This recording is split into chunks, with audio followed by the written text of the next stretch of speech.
devotional series, we're just taking a look at the various Beatitudes of Jesus.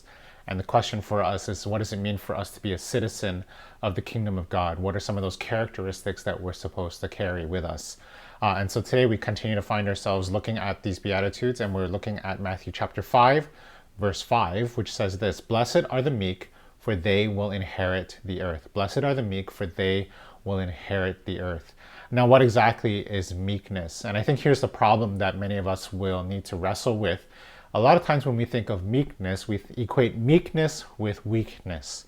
And unfortunately, that's not a good thing when we try to compare those two and link those two together.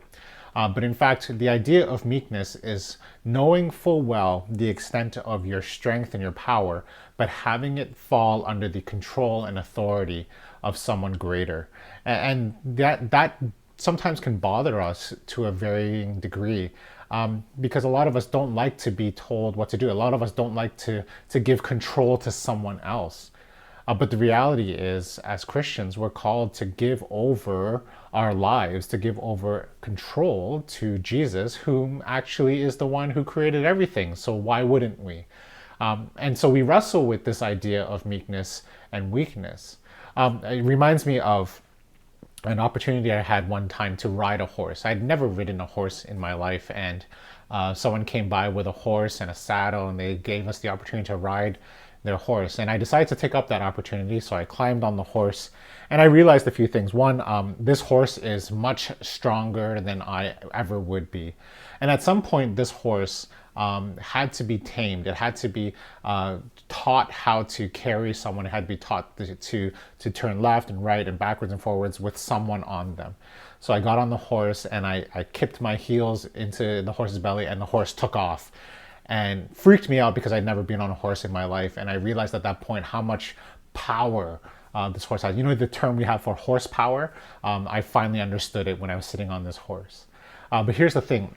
Just because a horse was under control didn't mean that horse wasn't strong. That horse was a strong, magnificent creature. He could have thrown me off anytime. He could have trampled me. He could have kicked me and it would have destroyed my ribs. He could have thrown me off and I could have probably hurt myself.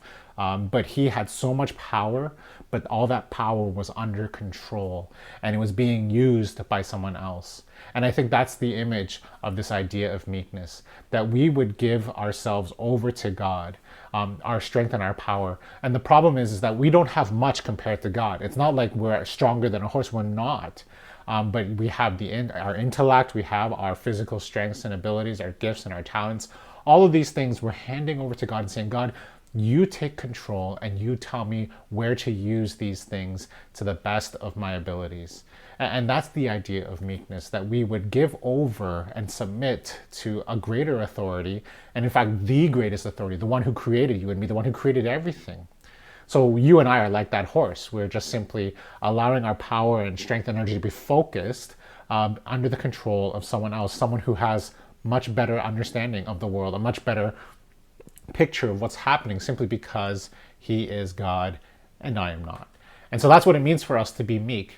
So please don't ever equate meekness with weakness. It's not the same thing. The idea is that we can still have this great amount of strength and intellect and power, but we understand our role. I'm not God. God is God. And I'm going to follow where he leads me. I'm going to use my strength, talent, abilities, intellect, all these things under his authority and under his leadership. And so that's what it means for us to be meek. Meek, not weak. So we'll see you next time on Pastor's Corner. In the meantime, have a great week. Love and peace. We'll catch you again.